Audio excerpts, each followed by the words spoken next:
Hi everyone, welcome to missile classes. और मैं आज हिंदी कोर का top of the most important subjective question लेकर आया हूं जो आप लोगों को अच्छी तरह से देखना चाहिए। और इसके बाद एक महातांडव क्लास होने वाली है हमारे हिंदी कोर का, जहां पे मेरे दोस्तों 200 प्लस एमसीक्यू लेकर आने वाला हूं। और अगर आप ईमानदारी पूर्वक वो लेक्चर को अगर आप लोग देख लेते हैं तो मेरे दोस्तों आप लोगों को मैं उम्मीद करता हूं कि आपसे एक भी प्रश्न नहीं छूटेगी। लेकिन हाँ, जब भी मैं बताऊंगा उसको सही तरीके से आप लोग देखने की कोशिश कीजिएगा। मेरे टीम के द्वारा, मेरे यूनिवर्सिटी के शिक्षकों के द्वारा, मेरे द्वारा 200 प्लस आप लोग का क्वेश्चन मैंने अरेंज किया है। मैं चाह रहा हूं कि अगला वीडियो में आप लोगों को जो 30 क्वेश्चन ऑब्जेक्टिव में छपने वाले हैं, सारा वो क्वेश्चन मेरे दोस्तों वहीं से आप लोगों को देखने को मिलेंगे। अगर आप लोग तैयार है तो कमेंट सेक्शन में कमेंट करना ना भूले।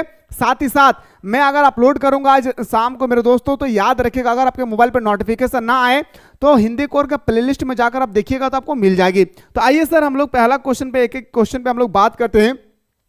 पहला क्वेश्चन देखिए मेरे भाई, एक बात याद रखिएगा, 5 मार्क्स का संप्रेषण, मेरे बात को थोड़ा ध्यान से सुनिएगा। 5 मार्क्स का संप्रेषण, 5 मार्क्स का पत्र लेखन, 5 मार्क्स का फीचर लेखन, 5 मार्क्स का निबंध लेखन।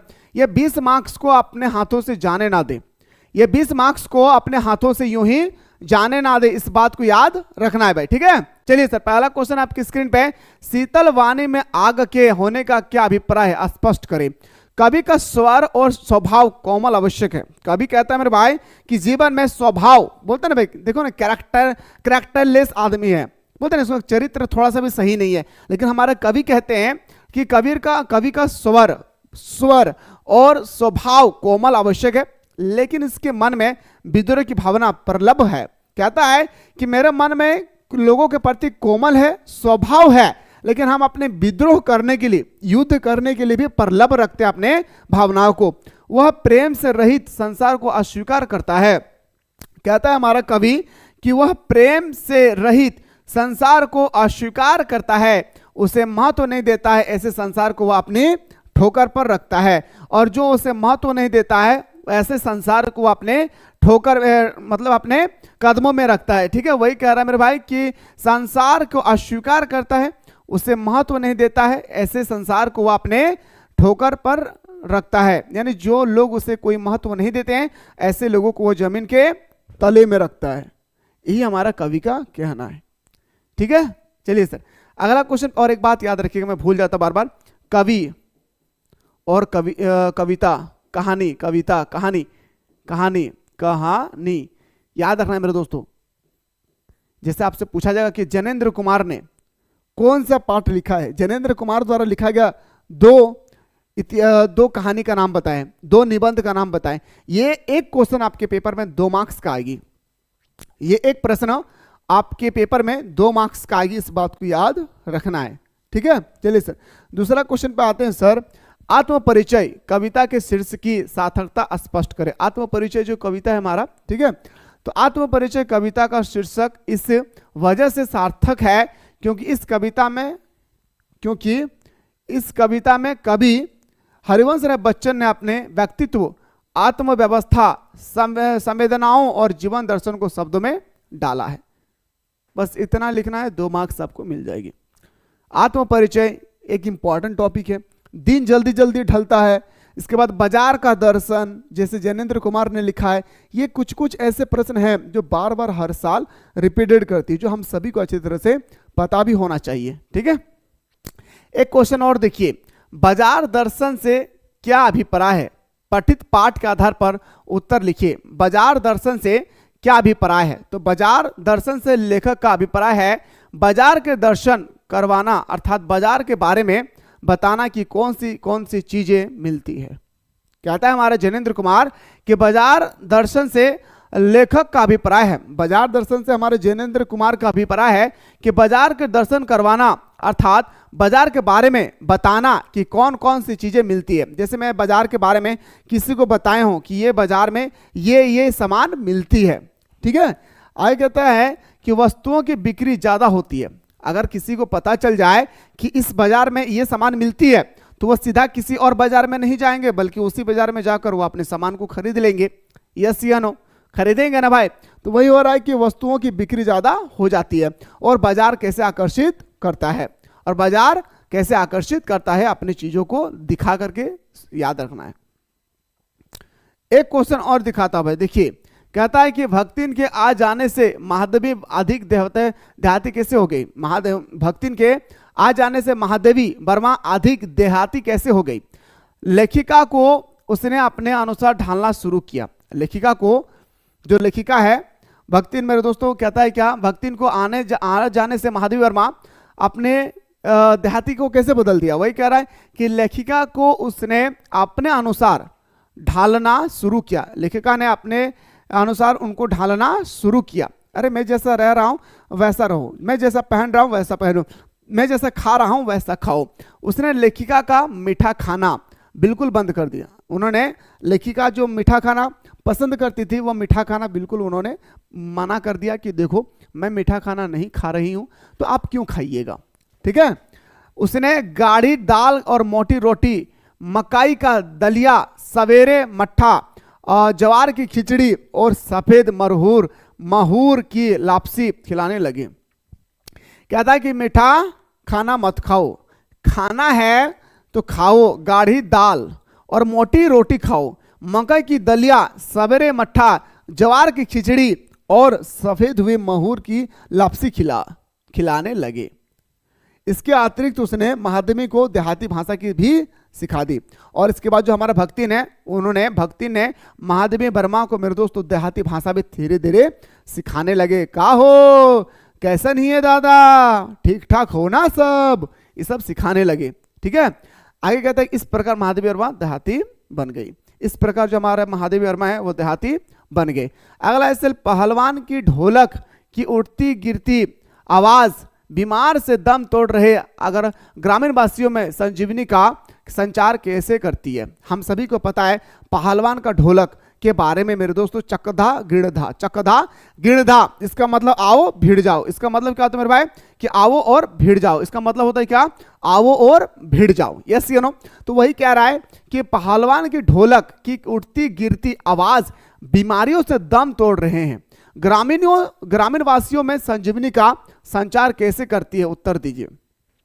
गांव में लुट्टन पहलवान की ढोलक की आवाज संजीवनी का संचार करती थी, लोगों तक पहुंचाती है।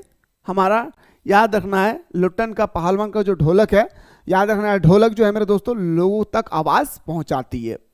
ठीक है। वह आवाज लोगों में उत्साह भरती है और जो लोग बीमार पड़े हुए हैं उसके अंदर में भी इतनी ऊर्जा आ जाती है मेरे भाई कि वह बीमारियों को भूल करके वह खटिया से उठ खड़ा होते हैं। ठीक है। वही कहता है कि लोगों में इतना उत्साह भरती थी। गांव में महामारी के कारण लोगों में सन्नाटा छाया हुआ था और गांव में इतने महामारी आ चुकी थी मेरे दोस्तों की पूरी तरह से क्या छाया हुआ था, तो बताएंगे पूरी तरह से मेरे दोस्तों महामारी का सन्नाटा छाया हुआ था। अब देखेंगे मेरे भाई किसी के घर में अगर एक दो व्यक्ति अगर डेथ कर जाएंगे, अगर एक व्यक्ति डेथ कर जाते तो कितनी हमारा क्या हो जाते मेरे भाई, कितना सन्नाटा सा छा जाती है। यस या नो, कितना सन्नाटा सा छा जाते हैं, जैसे हमारा लुट्टन सिंह के गांव में हुआ था पहलवान। ठीक है। आगे कहता है मेरे भाई कि उसी ढोल की आवाज से लोगों को जीवन का एहसास होता था और उसी ढोल की आवाज से लोगों के जीवन का एहसास होता है कि मुझे जीना चाहिए, लेकिन जी नहीं पा रहे थे। क्यों? क्योंकि बीमारी से ग्रसित थे। लोग समझते थे कि जब लुट्टन का ढोल बज रहा है तो मौत का कैसा डर है।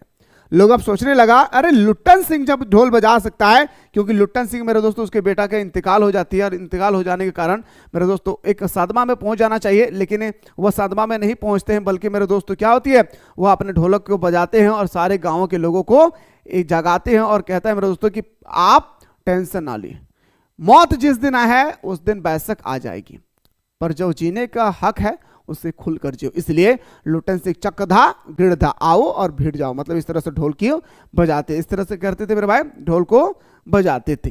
ठीक है। चलिए सर, उम्मीद करता हूं मेरे भाई कि आप लोगों को ये स्टोरी अच्छी तरह से समझ में आ गया होगा, उम्मीद करो ना मेरे भाई। अब देखिए अगला क्वेश्चन पे मैं आप लोगों को लेकर चलता हूं। अगला क्वेश्चन पे चलते हैं सर, एक एक क्वेश्चन पे बात करते हैं।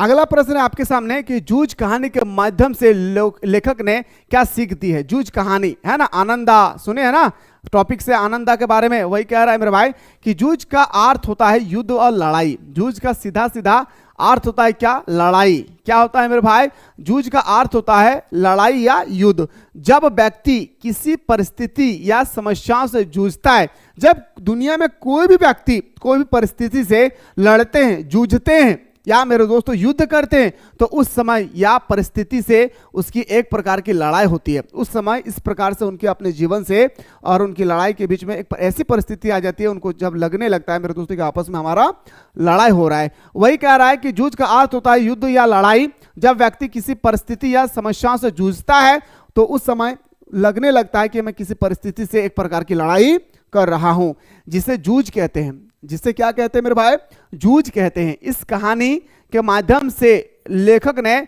जीवन संघर्ष की सीख दी है।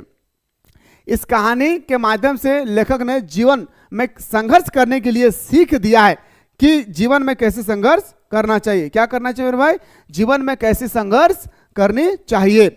आगे कहता है कि मानव अपने जीवन में सदैव परिस्थितियों और समस्याओं से जूझता रहता है। मानव अपने जीवन में सदैव परिस्थितियों और समस्याओं से क्या करते भाई, जूझता रहता है।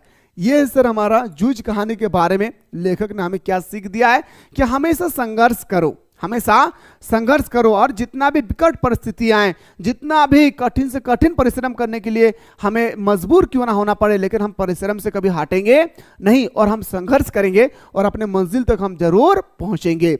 अगला क्वेश्चन पाइए सर। अगला क्वेश्चन है सर, एन फ्रैंक कौन थे, उसका डायरी क्यों प्रसिद्ध थी।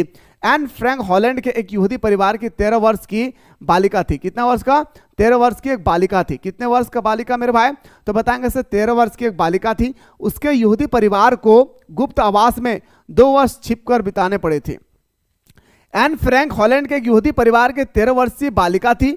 उसके यहूदी परिवार को गुप्त आवास में लगभग 2 वर्ष तक छिपकर बिताने पड़े थे। क्यों, क्योंकि मेरे दोस्तों हम सभी को पता है कि हिटलर ने दम घुटू गैस देकर मार रहे थे किनको, यहूदी लोगों को। ठीक है, इस दौरान एन को अल्पकालीन यातनाएं सहनी पड़ी। बहुत सारे समस्या, बहुत सारी कठिनाई, बहुत सारी मुश्किलों का सामना करना पड़ा किनको, हमारे एन फ्रैंक को।